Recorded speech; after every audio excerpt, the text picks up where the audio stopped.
comes part 2 of our Super Streetfighter Smackdown. We brought you last week some track testing, and now we're back on public roads where these things probably belong. At the track, we figured out that the BMW and the KTM were kind of the superior performance bikes, but on the street, the Ducati Monster and the Z1000 have brought more of their character to the fore. So Tom, what did we learn today? Well, Kevin, what I've learned personally is that I am still incredibly torn over which motorcycle, if I had to spend my money on, it would be. $15,000, we got a BMW here with basically every type of technology thrown at it that exists out there in the motorcycling world. And then we've got the KTM, which I think hands down is a winner among all of us in terms of functionality, performance, sound, looks, comfort. It just pushes every motorcycle button out there. My biggest struggle is, why am I going to pay $17,000, $2,000 more for a motorcycle that, in a sense, has less? Sean, would you like to answer that? So $2,000 for less of what? Less electronics, less heated grips, less cruise control? Sure. More legroom, more cornering clearance, much more motor, more character. Well, I know this. I got up this morning and this was still set on its track settings for the suspension, and I changed it before riding out here on the public roads by doing this. Did you change the KTM suspension before coming out today? I didn't have to. It turns out, once we tuned this for the track, it was awesome on the track. And then we got to this road, and you get up here, and you know what it is? Plusher than that bike, more controlled than that bike or that bike, and it's still set up for track. So what you're saying is you didn't change the suspension? Okay. I didn't have to, because the suspension is so good. Guess what? Set it and forget it. Ron Popeil, where are you? And if you did have to set it, you can just use your little fingers. Mostly you don't really even need any tools for the thing. It's got all hand adjustable suspension adjustments on it, which is nice. I don't know, man. I love that bike. After all that bike's pretty damn good. This bike is pretty damn better. That's one editor's opinion. Well, you know, riding them back and forth, it's really, I almost feel sorry for BMW, because the S1000R is a fantastic piece of equipment. The RR blew out all the sport bikes out of the water. And this is, to me, who's an old guy and ride more on the street, this is better than the RR. I'd rather have this than the RR. Definitely. And the thing just came out this year. You can figure out how to do the heated grips with, there's a heated grip button. You don't have to scroll through menus or anything. Yep. You can adjust the suspension from soft to hard to normal on the fly just by pushing the button, which is super easy. And it's a fantastic motorcycle, but I like the KTM better, a lot better. So it's unfortunate that it came out the same year the KTM did, because the KTM is just a fantastic thing. It's a great motorcycle. You might have noticed that the MV Brutale that we had at the track is not with us today. We only had it for that one afternoon, but the truth is we have tested that same model a couple years ago, Kevin. It didn't win that shootout, so it was kind of predisposed not to win this one. As good as a track bike as it is, it wasn't going to be as good on the street as these other guys, so if you're wondering where that's at, you know. Yeah, MV couldn't get us one that we could use on the street, so we'll do all our MV testing on the track from now on. The Italian DMV is closed until mid-September, so, you know. Kevin, are you going to jump on board the KTM? Well, I'm kind of, here's the distinction, I think. If you're a bigger guy where you want more leg room and stuff, the KTM does make more sense. It fits bigger guys better. Maybe. I'm, perhaps you haven't noticed, not such a big guy, and this thing fits me fine. Kevin. It's a comfortable seat, and in the tight stuff, when we were doing a little canyon earlier, I described this as like a hummingbird to the KTM's Condor. The KTM is a bigger machine, so if you like riding really tight stuff, I think this is the superior machine.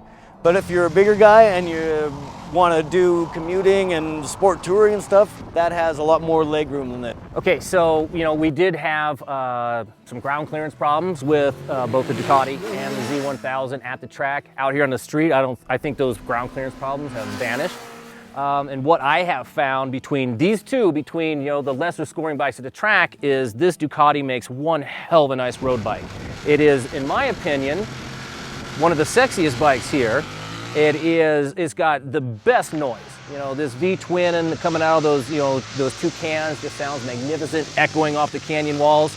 And then particularly, we stated in the track portion that it peters out a little bit on top, where that, again, makes no difference out here on the street because all you're using is mid-range. And this thing pulls out of these tight canyon corners harder than any bike here. Amen. And it did awesome in roll-on contests, even against the mighty KTM. For a street bike, that thing works so much better. It was out of its element in the racetrack, but on the street, it's got a nice, easy to modulate clutch and everything. Curious why you want to go to the bottom line, and you're worried that KTM costs $2,000 more than the BMW, but it's only $1,000 more than the Ducati. And the KTM does everything better than the Ducati. I'd like to put forth, though, John, that I was saying that I had trouble on spending how much money per BMW or KTM here. Now, if it was between these two, somehow in my mind, I could easily spend the 16 on the Ducati over the 12 for the Kawasaki. There's lots of people in America and the world who don't have these kind of canyon roads outside their hometown. I was just going to say the same thing. We're on Angeles Crest today. If you live in Florida or Kansas City, this is a great bike. You know what I mean? And you save a lot of money. So the problem for the Kawasaki is that it's only about $1,000 cheaper than the base model of the S1000R. And honestly, it's tough to make a case that that is a bargain when you can get the base model of this for only about $1,000 more. Agreed. If you're club racing naked bikes, for sure. But I would rather commute on the Kawasaki, personally, because I think ergonomically the Kawasaki's a little more roomy and a little better. I thought you said the seat hurt your butt after 2 minutes. The seat does, but the seat can That's be ergonomics. negative. The seat. He's going to get an aftermarket butt. See, for me, there's no ergonomic punishment to being on this compared to that. I think I'm even more comfortable on this, so your mileage may vary. Speaking of the ergonomic triangle, like on all four of these, it's so easy to ride the streets, just like we found out at the racetrack last week, compared to like being crouched down with clip-on bars. These are so nice and comfortable to ride up here and be in control. It's like you said about this. This is a far better street machine than the S1000R ever could be. Yeah. So let's talk about its styling, because that's polarized our group here. I don't have a problem with most of it. It's just I think the headlight wound up being a little droopy. I don't know if the headlight design people talked to the headlight bracket people. It seems like it's at the wrong angle to me.